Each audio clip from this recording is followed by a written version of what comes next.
TVT au cœur de l'information.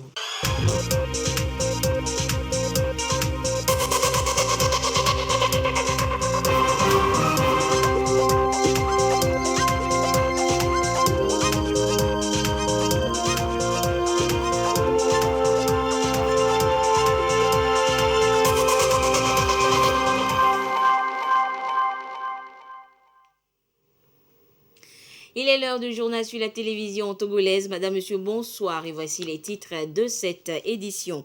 Les cas de contamination à la Covid-19 ne cessent de grimper depuis plusieurs semaines au Togo, faisant craindre une quatrième vague de la pandémie. Quelle est la situation à l'heure actuelle? Quelles en sont les raisons et quelles mesures sont mises en branle? Les réponses avec l'invité du journal de ce soir, professeur Didier Ekwevi, président du conseil scientifique. Et puis c'est dans le strict respect des mesures barrières que les candidats au baccalauréat deuxième partie ont démarré ce jour leur examen.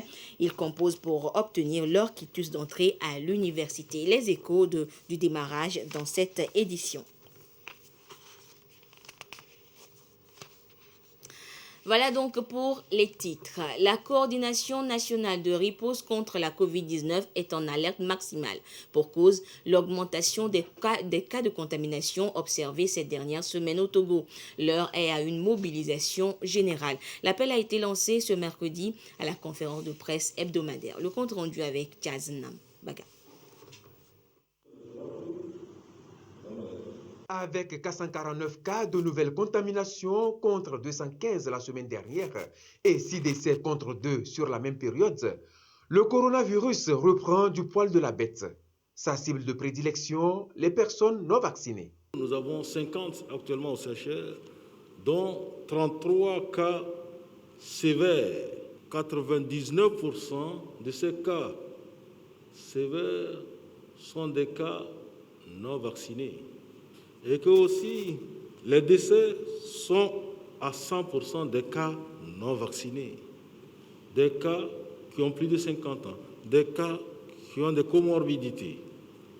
Il faut dire que plus le nombre de cas augmente, plus nos centres de soins souffrent. Cette tendance à la hausse n'est pas la seule qui menace le Togo. Le variant Delta, plus contagieux et donc plus mortel, à l'origine de la quatrième vague de contamination dans le monde, est déjà à nos portes. Le variant Delta, malgré les mesures de quarantaine que nous avons mises à l'aéroport, le variant Delta pourrait être là car il est dans les pays voisins. Et c'est pour cela que nous devons redoubler d'efforts. Nous avons fait des prélèvements pour envoyer, nous n'avons pas encore les résultats, mais nous devons redoubler d'efforts parce que ce variant Delta ou ce mutant Delta est un mutant terrible. Donc nous devons rester vigilants dans le respect des mesures barrières, dans le respect des mesures restrictives, et la force GMS va agir encore plus pour faire respecter ces mesures restrictives. Face à la menace qui plane, la coordination déplore le relâchement observé dans le respect des mesures barrières qui n'est pas de nature à empêcher la propagation du variant mutant sur le territoire national.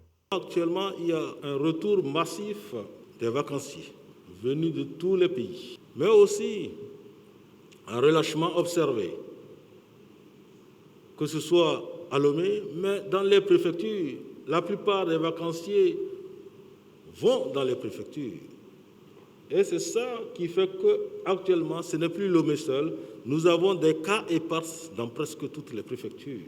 Donc nous devons être vigilants, que ce soit à Lomé, mais aussi dans les préfectures où il y a un relâchement. Le relâchement concerne le non-respect des mesures barrières, à savoir le port de masque, parce que le masque limite la contamination de ce virus. Le lavage des mains, la distanciation, éviter les foules. Aussi, le relâchement dans le respect des mesures restrictives, à savoir les célébrations de mariage, où les gens font les fêtes sont interdites. Aussi, dans les funérailles, les regroupements de plus de 15 personnes sont interdits. Et dans les bars, où toujours il n'y a pas de respect des mesures barrières. De même que les boîtes de nuit qui sont interdites, mais qui continuent par ouvrir. La coordination invite les populations de Lomé et de ses environs à aller se faire vacciner. Passé un délai qui sera fixé ultérieurement, les doses vont être envoyées à l'intérieur du pays où les populations sont demandeurs. Et quelle est la situation actuelle au Togo, la situation de la pandémie? Je vous l'ai annoncé dans les titres, nous sommes sur ce plateau avec le président du conseil scientifique, professeur Koumavi Didier Ekouivi. Professeur, bonsoir. Bonsoir, Rita. Professeur, nous avons écouté le coordonnateur tout à l'heure.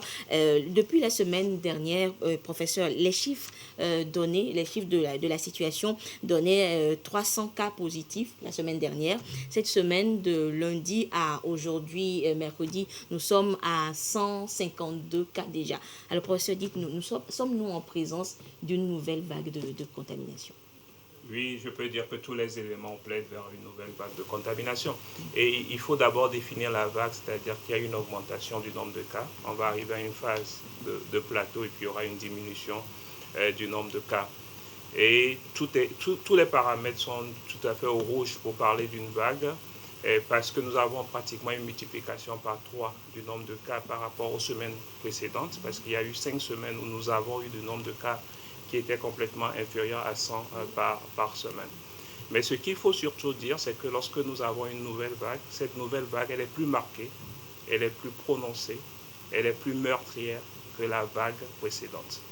Et la vague est dure, hein. La vague précédente a duré 5 mois. Elle a commencé en janvier pour finir pratiquement vers la fin du mois de mai. Donc nous sommes vraiment dans une nouvelle vague. Alors, professeur, à quoi cette augmentation est due alors? Il y a 5 raisons essentielles. La première raison, même si nous n'avons pas de preuves scientifiques, c'est la circulation du variant Delta. Même si nous n'avons pas de preuves scientifiques parce qu'il faut faire un séquençage. Et comme l'a dit tout à l'heure le coordonnateur, nous avons envoyé des prélèvements et nous attendons les résultats. Mais tout porte à croire que le variant Delta circule parce qu'il a été identifié dans les pays voisins. La deuxième raison, c'est qu'il y a un relâchement des différentes mesures barrières. Et comme il a également souligné, il y a les fêtes clandestines. Mais il y a également des boîtes de nuit qui s'ouvrent alors que normalement les boîtes de nuit sont supposées être fermées.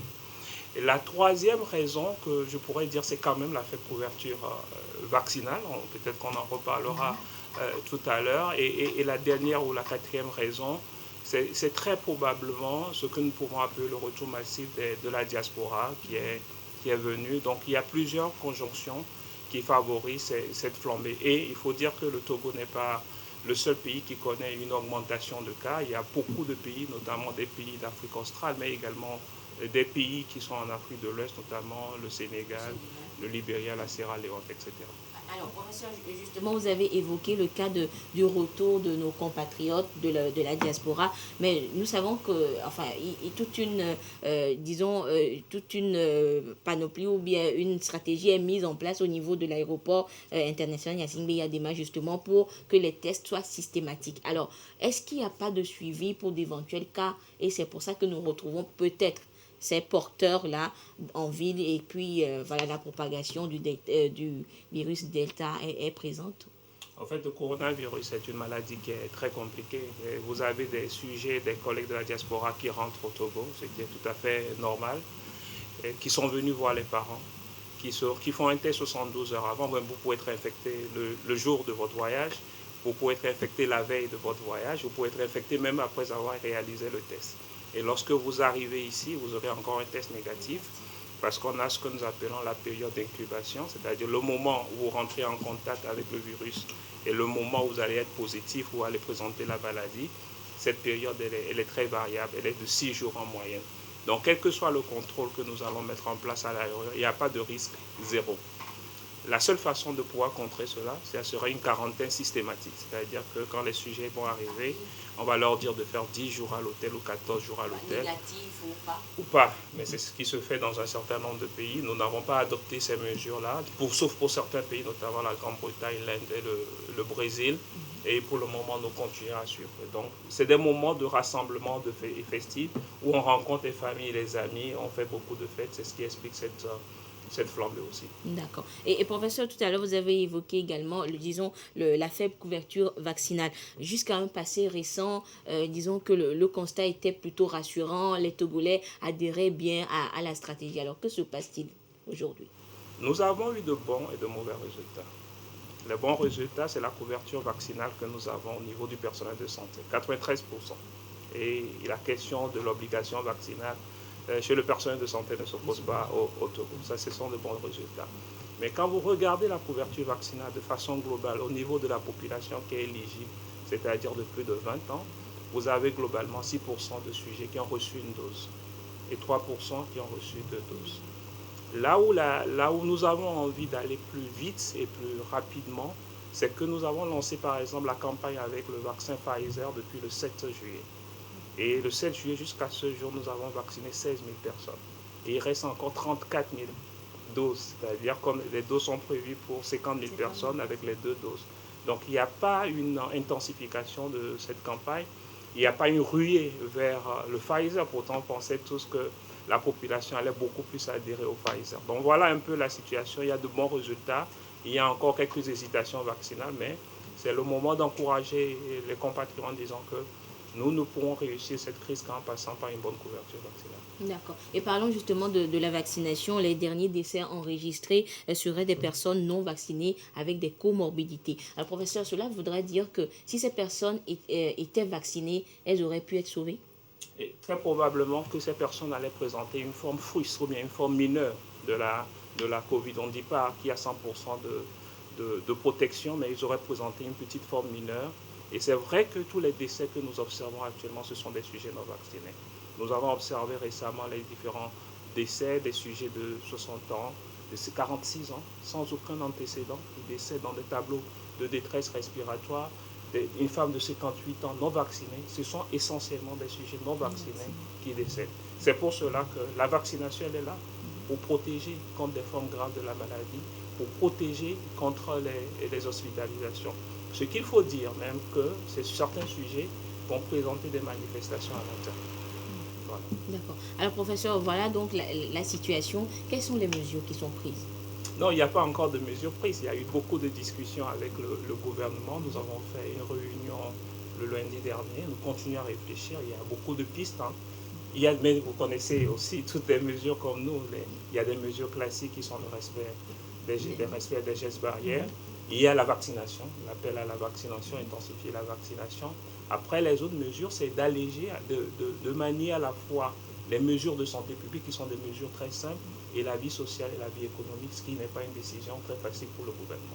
Et c'est au gouvernement d'annoncer les décisions qui sont prises. Et professeur, tout à l'heure, dans le reportage, on a compris qu'à Lomé, si les Loméens hésitent toujours, les vaccins seront convoyés à l'intérieur du pays. J'espère qu'ils n'existeront plus, qu'ils ont 10 jours quand même pour pouvoir se faire vacciner. Il nous reste 36 000 doses de Pfizer pour que nous puissions atteindre les 50 000. Je pense que c'est le moment de lancer un appel pour que nous puissions utiliser très rapidement. Ça sera un vrai succès si d'ici le 31 juillet, il y a 0 dose qui reste pour le Pfizer. Et ça sera également des vies que nous avons sauvées. Et c'est pour cela que nous essayons tous de rassembler et de mobiliser tous les efforts qui sont nécessaires pour pouvoir vacciner. Merci beaucoup, professeur Koumavi Didier Ekwebi. Je rappelle donc que vous êtes le président du conseil scientifique. Et je vous donne maintenant la situation de la pandémie au nouveau coronavirus Covid-19 au Togo à ce jour du mercredi 21 juillet 2021. Le nombre de cas confirmés est de 14 801. 32 nouveaux cas dépistés depuis hier. Le nombre de personnes guéries est de 13 907. 12 nouveaux guéris depuis hier. Le nombre de cas actifs s'élève à 754 et le nombre de décès est de 140. Et c'est un communiqué signé par le ministre en charge de la Santé, professeur Moustapha Mijiawa. Et on évoquait tout à l'heure la situation au Togo. C'est-à-dire que la situation est encore plus critique du côté de la Tunisie. Une campagne de vaccination exceptionnelle a été ouverte pour tenter de renverser la tendance. Et cette situation a coûté son poste au ministre tunisien de la Santé. C'est dans un communiqué lapidaire que le Premier ministre tunisien a annoncé le limogeage du ministre de la Santé, Fawzi Mehdi, sans donner aucune raison. Une décision qui coïncide avec le début d'une campagne de vaccination exceptionnelle ouverte à tous les adultes à l'occasion de la fête musulmane de l'Aïd. Cette ouverture a entraîné une ruée dans les centres de vaccination. Le nom du vaccin, c'est si vous vaccinez et moi je me vaccine et les autres se vaccinent, donc la contamination se réduit. Ça sera comme un simple grippe. Il n'y aura pas de mort, il n'y aura pas des gens qui ont besoin de l'oxygène. On ne peut pas voir les gens qui souffrent sans rien faire. Outre les scènes de bousculade, de nombreux Tunisiens ont été déçus face à l'épuisement rapide des doses disponibles. C'est une course, oui, contre la montre et c'est une course aussi qui tient compte de toutes les contraintes, entre autres la disponibilité des vaccins. Donc en Tunisie, nous faisons jusqu'à présent à peu près 42 000 vaccinations par jour. Mais si nous voulons vraiment protéger au cours de ce mois-ci, il faut multiplier, il faut aller à 100 000 vaccinations par jour. La Tunisie a officiellement vacciné 8% de la population, un des taux les plus élevés d'Afrique. Et c'est muni justement de leurs masques et en respectant les mesures barrières que les élèves de terminale du Togo ont débuté ce mercredi le baccalauréat deuxième partie. Ils sont des milliers sur toute l'étendue du territoire à avoir pris d'assaut les centres d'écrit ce matin. Et le ministre en charge de l'enseignement supérieur l'a constaté lors de sa tournée. Le compte rendu avec Issa Karona et Eliagba Niadao. Lycée Théviéville 1. Le ministre de l'Enseignement supérieur et de la Recherche, professeur Iou Ateba, dans le ton du démarrage de la phase écrite du Bac 2 2021. Première épreuve, le français. Pendant 4 heures, les candidats doivent traiter soit la contraction de tests sur la tolérance, tiré du blog Comprendre les émotions positives de Karine Vaud, soit le commentaire composé du poème de Joseph Kokou Kofigo, tiré de Libation ou encore la dissertation sur le thème de théâtre.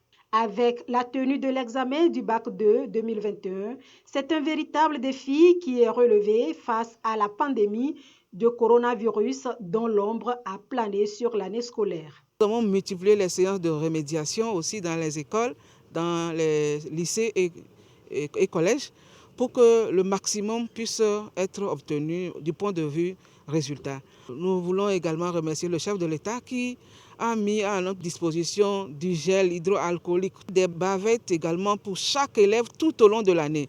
Et à l'approche des examens, nous avions également reçu des cache-nez donc pour que chaque élève, même s'il devait oublier sa bavette, qu'il puisse avoir chaque jour un cache-nez. Outre le lycée Théviéville 1, le ministre s'est rendu au centre d'écrit du lycée de Théviéville 2, à Agatha Karoli, au lycée Agoué et au collège protestant d'Agbalepédo. Partout où il est passé, un seul constat. Il y avait les lave-mains avec le savon qui marchait très bien. Tous les enfants ont porté leur masque. La distanciation physique sanitaire a été respectée et la sérénité règne. On note aussi de façon générale sur les 78 341 candidats une hausse sensible de la participation des filles qui dépasse 31 000, ce qui est une bonne chose et nous souhaitons que les années à venir, déjà l'année prochaine, qu'il y ait plus de filles que de garçons. Au total, 118 341 candidats, dont plus de 31 000 filles reparties dans 84 centres sont à la quête de ce premier diplôme universitaire. Les épreuves écrites prennent fin le samedi 24 juin prochain. Et à Macéda, dans le Bas-Mono, le seul centre d'écrit accueille les élèves de terminale pour le début donc du baccalauréat deuxième partie.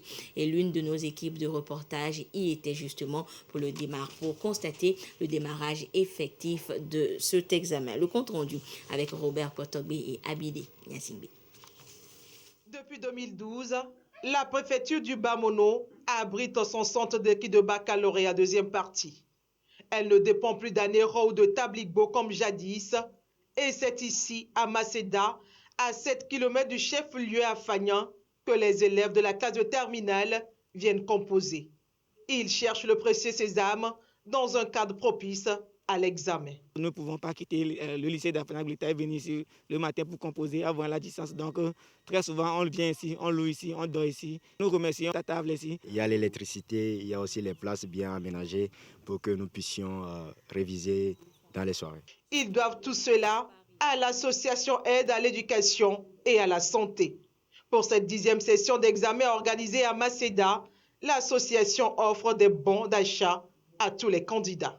La situation actuelle, ces enfants qui se déplacent à Fagnan, à Titorgon et à Fagnan-Gleta s'ajouter aux locaux. Donc j'ai trouvé un bon de leur donner 2000 bons d'achat qu'ils doivent faire consommer aujourd'hui jusqu'à samedi avec les bonnes dames qui vendent. Et bon, ils mangent gratuitement. C'est une manière de les encourager pour avoir un bon résultat. 10 ans après, le centre d'équipe de Macéda reste parmi les 5 premiers meilleurs centres d'examen sur les 84 que compte le Togo. Cette année encore, toutes les conditions sont réunies pour mieux compétir. Les épreuves vont bien démarrer aujourd'hui. Les dispositifs de lave-mains sont là. Les surveillants sont présents. Et je crois que les mesures barrières sont bien respectées, aussi bien au niveau des candidats qu'au niveau des surveillants. Ils sont 789 candidats de la dite préfecture venus des lycées d'Afagnan, d'Afagnan-Gleta, d'Atitongon et de Macéda, repartis sur 3 sites à la quête de ce premier diplôme universitaire dans ce canton. Il faut noter donc que le baccalauréat deuxième partie a démarré donc ce matin sur toute l'étendue du territoire national. Pour des raisons techniques, nous vous présenterons donc le démarrage effectif du baccalauréat dans les autres régions du pays dans nos prochaines éditions. En août prochain, les hommes d'affaires de plusieurs pays francophones se réuniront à Paris pour des échanges économiques et de partage d'expériences. Et à ce rendez-vous prendront part également des opérateurs économiques du Togo. Et ces participants se sont retrouvés donc cet après-midi en une rencontre préparatoire. Les détails avec Dodo Wari.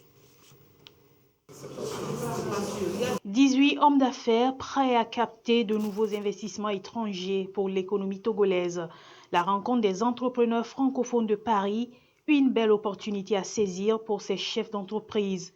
Regroupés au sein du patronat du Togo, ils comptent faire valoir les atouts et performances du Togo en matière de climat des affaires. Au-delà, ce sont de nouvelles relations d'affaires qui se dessinent pour ces opérateurs. Nous avions besoin d'aller à la rencontre d'autres entreprises et enfin de créer un certain partenariat, de créer un réseautage qui va permettre à nos entreprises de pouvoir se mettre ensemble et de pouvoir chercher des marchés, de pouvoir trouver des investisseurs pour notre pays. Le textile, l'agro-industrie, le numérique, le transport maritime, l'agriculture, presque tous les secteurs d'activité seront vantés à ce rendez-vous d'août. D'après l'ambassadrice de France, le pays a tout à y gagner. La dimension économique est fortement présente pour accompagner les ambitions, les objectifs de la feuille de route du gouvernement togolais en matière de croissance inclusive, en matière de développement de ces chaînes de valeur, de ces industries.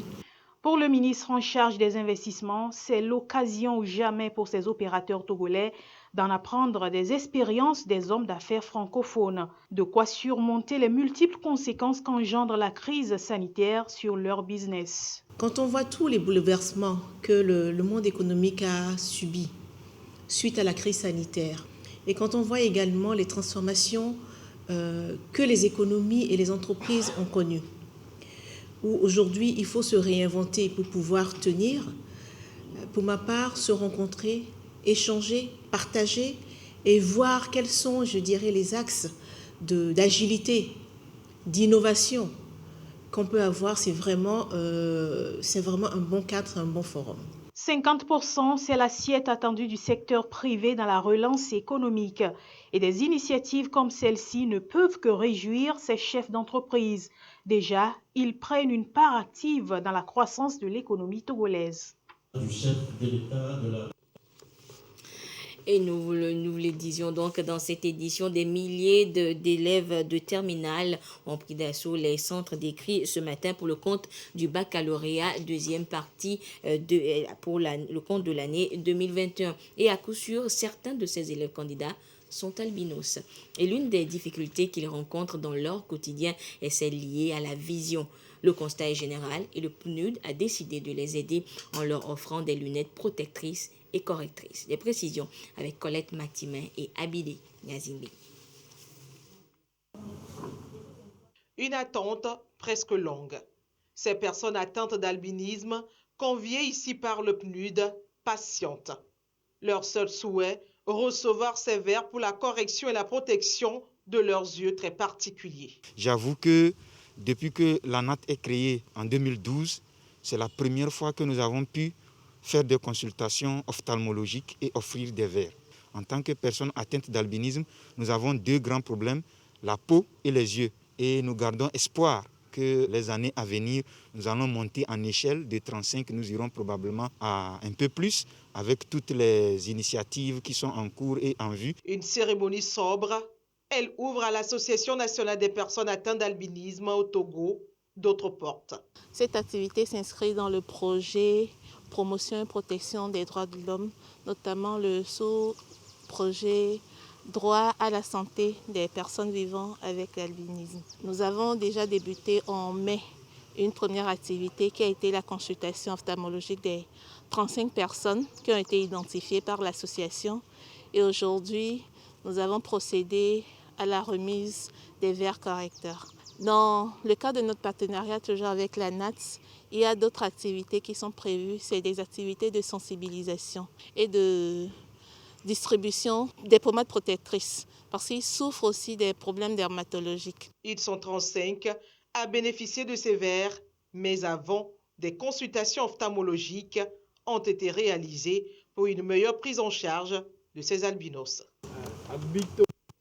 Et outre les difficultés oculaires, les albinos sont victimes de diverses formes de discrimination. Une situation qui n'est pas sans conséquence sur leur vie, mais comment arrivent-ils à les dépasser? Vivre avec l'albinisme, c'est un dossier que vous suivrez dans nos prochaines éditions. C'était hier, l'alerte a été donnée par des riverains. Le corps d'un jeune homme a été repêché de la lagune Hôpital. Que s'est-il passé? Edwige Atakpa-Bassabi est allée aux nouvelles. Son reportage est présenté par Marie-Ange Bida. Tronçon ancienne Lonato Hôpital, un attroupement alerte les usagers. Motif, la police nationale vient de repêcher un corps sans vie dans la lagune de la commune Golfe 4. La victime, son âge serait compris entre 35 et 40 ans. Les riverains sur place témoignent. On vient de voir qu'il est noyé. Bon, on ne sait pas ce qu'il est arrivé. Les sapeurs sont venus le faire sortir. Il était là pendant 2 heures de temps par terre, mais on est obligé de le couvrir, un truc comme ça. Mais le docteur vient de l'examiner. Il n'a pas eu un coup, il n'a pas eu de choc. Durant les 2 heures de temps, là, il y a personne qui s'est dénoncé qu'il le connaît ou pas. Actuellement, nous sommes en contact avec la mairie, Golfe 4. Bon, étant donné qu'on n'a pas pu identifier le corps, bon, c'est la mairie qui est la première instance avant les CDQ. Qu'est-ce qui s'est réellement passé? Un médecin légiste rencontré sur place livre son avis après les premières analyses. Quand on a fait l'examen, on n'a rien trouvé comme s'il a reçu un coup ou bien quelqu'un y a poussé. Donc on passe plus à un suicide ou bien un chute mortel dans l'eau. Vu il y a rigidité du corps, donc ça fait au moins 12 heures de temps. Pour l'instant, le corps de la victime est ramené au CHU Sylvanus Olympio. Des analyses complémentaires seront effectuées. L'identité de la victime reste toujours inconnue. La localité de Kemerida, donc dans la Kara, dispose désormais d'une maison des jeunes et c'est une initiative des cadres de la localité et de leurs partenaires. L'inauguration du joyau a eu lieu cette semaine. Le compte rendu avec Nestor. Bonjour. La maison des jeunes de Kemerida dans la Bina est une infrastructure composée d'une salle de réunion de 1000 places, d'un bar-restaurant, de 3 grands appartements, d'un forage fonctionnant à base de l'énergie solaire et d'une auberge de 12 chambres. Ce centre offre aux jeunes du milieu et des localités environnantes un lieu d'expression, de dialogue et d'échange culturel. La maison des jeunes, c'est un lieu de rassemblement. Nous avons l'habitude de faire des réunions. Et des réunions sous un arbre. Des fois même on sollicitait des écoles, une classe d'école pour le faire. On faisait des cours à des partenaires.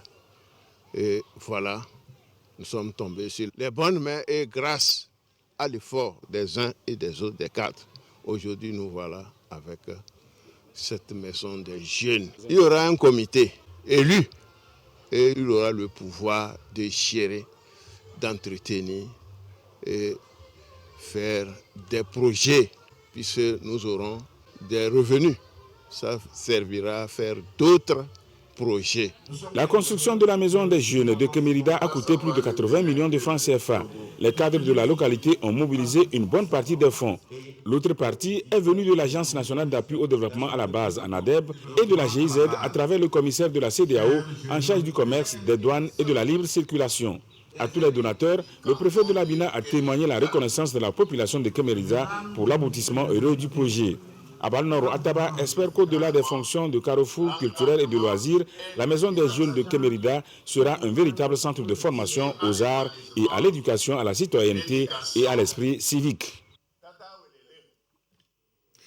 Et ainsi se referme cette édition. Merci de votre fidélité à la télévision togolaise. Merci à tous ceux qui nous ont suivis. Donc du côté de Kémérida dans la Bina, et nous le rappelons une fois encore, respectons scrupuleusement les mesures barrières pour éviter le coronavirus au Togo. Bonsoir.